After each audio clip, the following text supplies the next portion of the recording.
తెలంగాణలో తక్కువ ఫీజులతో high quality results ఇస్తున్న ఏకైక సంస్థ Tirumal IAS institute. Welcome to Suman TV. Bathukamma చీరలు ఈసారి లేనట్టే అని చాలా స్పష్టంగా అర్థమవుతోంది. సీరియస్లీ గ్రామీణ ప్రాంతాల్లో ఉండే మహిళలు కావచ్చు, పేద మహిళలు కావచ్చు, లేకపోతే సహకార పొదుపు సంఘాల్లో ఉండే మహిళలు కావచ్చు, వీళ్ళందరూ బతుకమ్మ చీరలు ఈసారి రేవంత్ రెడ్డి సర్కార్ ఇస్తుందా ఇయ్యదా అని ఎదురు చూస్తున్నారు. ఇవాళకున్న స్టేటస్ ప్రకారం చూస్తే ఇంకా 4 రోజులు లేదు పండుగ. బతుకమ్మ పండుగ అక్టోబర్ 2 తారీఖు నుంచో 3 తారీఖు నుంచో స్టార్ట్ అవుతుంది. బతుకమ్మ చీరలు లేనట్టే కనిపిస్తోంది ఈసారి. మరి ఏం చేయాలనుకుంటుంది గవర్నమెంట్? ఎందుకంటే గతంలో కేసీఆర్ తెలంగాణ వచ్చిన తర్వాత తెలంగాణలో అతిపెద్ద పండుగ బతుకమ్మ, దసరా.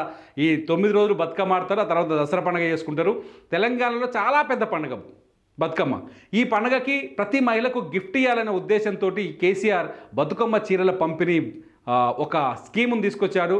ఆ బతుకమ్మ చీరల పంపిణీకి ఒక 4-5 నెలల ముందు నుంచే సిరిసిల్ల లేకపోతే చేనేత కార్మికులు ఎక్కడైతే ఉంటారో వాళ్ళకి ఆర్డర్ ఇచ్చి వాళ్ళ ద్వారా చీరలు తీసుకొచ్చి గ్రామీణ ప్రాంతాల్లో ఉన్న రేషన్ డీలర్ల ద్వారా చీరల పంపిణీ కొనసాగేది. ఉచితంగానే చీరలు ఇచ్చేవాళ్ళు. ఈసారి చీరల సంగతి ఏంటి? మహిళలు అయితే ఎదురు చూస్తున్నారు. గవర్నమెంట్ ఏం ఆలోచిస్తుందో తెలియదు, కానీ మహిళలు అయితే బతుకమ్మ చీరలు ఇస్తే బాగుండనే చూస్తున్నారు. ఎందుకంటే గవర్నమెంట్ నుంచి వచ్చేది ఏది ఎవరు వదులుకోవాలనుకోరు. గవర్నమెంట్ ఇవ్వడం తప్పేం లేదు కాదు, వాళ్ళు తీసుకోవడం తప్పేం కాదు, వాళ్ళు ఎదురు చూడడం కూడా తప్పేం కాదు. కానీ ఈసారి చీరలు లేనట్టే అని చాలా స్పష్టంగా అర్థమవుతుంది. అయితే ఈసారి గవర్నమెంట్ గతంలో బతుకమ్మ చీరలు వంచినప్పుడు అనేక ఆరోపణలు వచ్చాయి. ఇప్పుడు అధికారంలో ఉన్న కాంగ్రెస్ పార్టీ గతంలో ప్రతిపక్షంలో ఉండేది. ఆ చీరలను చూపించేది నాణ్యత లేని చీరలు ఇచ్చి మహిళల్ని అవమానపరిచారని చాలామంది మహిళలు కూడా రోడ్ల మీదకి వచ్చారు. గతంలో చీరలు తీసుకొచ్చి మంటల్లో వేసి తగలబెట్టారు.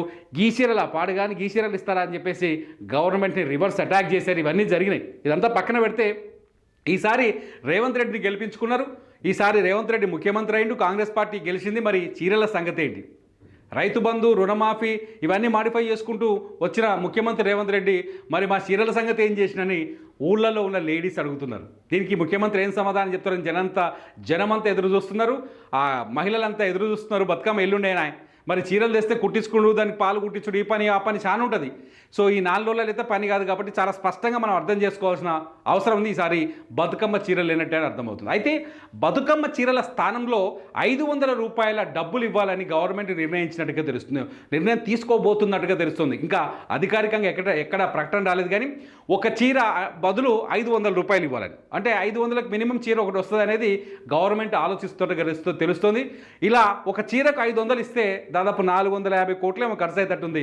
ఆ లెక్కల మీద గవర్నమెంట్ కూర్చొని కుస్తీ చేస్తున్నట్టు తెలుస్తుంది.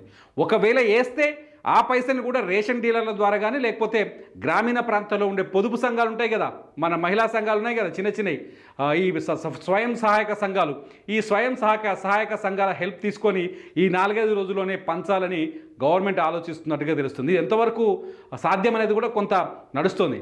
ఒకవేళ డబ్బులు కూడా ఇవ్వాలా వద్దు అని ఇవ్వకూడదు అని నిర్ణయం తీసుకున్నారు అనుకోండి, ఈసారి బతుకమ్మ చీరలు లేనట్టే. ఎందుకంటే బతుకమ్మ చీరలు ఇచ్చి బద్నాం అయ్యే కంటే ఇవ్వకుండా తిట్లు పడ్డదే బెటర్ అని ఆయన అన్నట్టుగా ఉన్నట్టుంది ఒక ఆలోచన. ఈ ఆలోచన కూడా ఉన్నట్టు తెలుస్తుంది. మొత్తానికి రేవంత్ రెడ్డి సార్ ఎప్పుడు మా బతుకమ్మ చీరల సంగతి అనేది మాత్రం ఎదురు చూస్తున్నారు.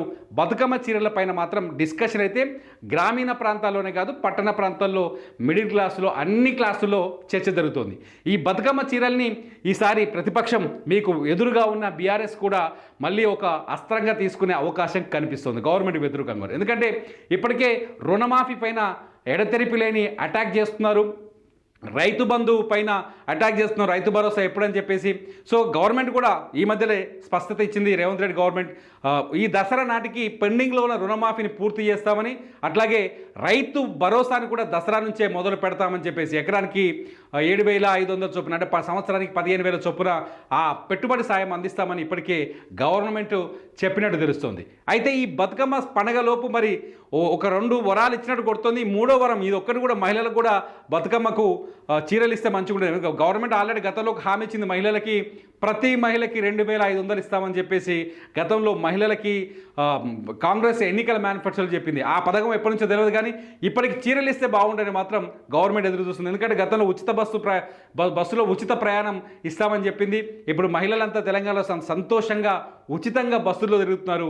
చీరలు ఇస్తే రేవంత్ అన్నకు మళ్ళీ పాలాభిషేకాలు అయితే చీరలు లేకపోతే ఏవైతే తెలియదు. చూద్దాం. బతుకమ్మ చీరల పైన గవర్నమెంట్ నిర్ణయం ఉండదు. ఒక్కటేమో చీరలు వస్తే చీరలు వచ్చే పరిస్థితే కనిపిస్తలేవు. ఇస్తే చీరలు ఇవ్వాలి కానీ ఆ పరిస్థితి కనిపిస్తలేదు. రెండోది వచ్చేసి చీరల ప్లేస్లో పైసలు వస్తాయని చెప్తున్నారు. ఆలోచిస్తుంది గవర్నమెంట్. లేకపోతే మొత్తమే రాదు. మొత్తం రాకపోయినా దీన్ని తగిన బెనిఫిట్ చేస్తామని మాత్రం గవర్నమెంట్ అనుకుంటోంది.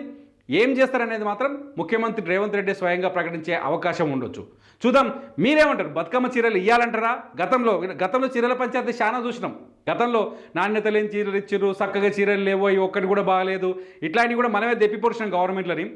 ఈసారి రేవంత్ రెడ్డి గవర్నమెంట్ చీరలు ఇవ్వాలన్నా లేకపోతే మహిళలకి ఇంకేం చేస్తే బాగుంటుంది? ఉత్త చీరలు ఇచ్చి మిమ్మల్ని సాటిస్ఫై చేస్తే సరిపోతుందా? చీరలు ఇచ్చి సంతృప్తి పరిస్థితి సరిపోతుందా? ఇంకేమైనా ఇస్తే బాగుంటుందా? మీరు కామెంట్ చేయండి. మీ కామెంట్స్ పైన నేను మరో వీడియో చేస్తా. మొత్తాన్ని మాత్రం డిసైడ్ అయిపోయి చీరలేదే రావు, చీరల బదులు ఇంకేదైనా వచ్చే అవకాశం అయితే ఉంది. మీరైతే కామెంట్ చేయండి, బతుకమ్మ చీరలు కావాలన్నా వద్దా? ఇస్తే ఎసొంటి చీరలు ఇవ్వాలి. అందరూ కామెంట్ చేయండి. బతుకమ్మ చీరల పైన ఇంకో వీడియో చేస్తా. మీ వాయిస్ గవర్నమెంట్కి వినిపించే ప్రయత్నం చేస్తా.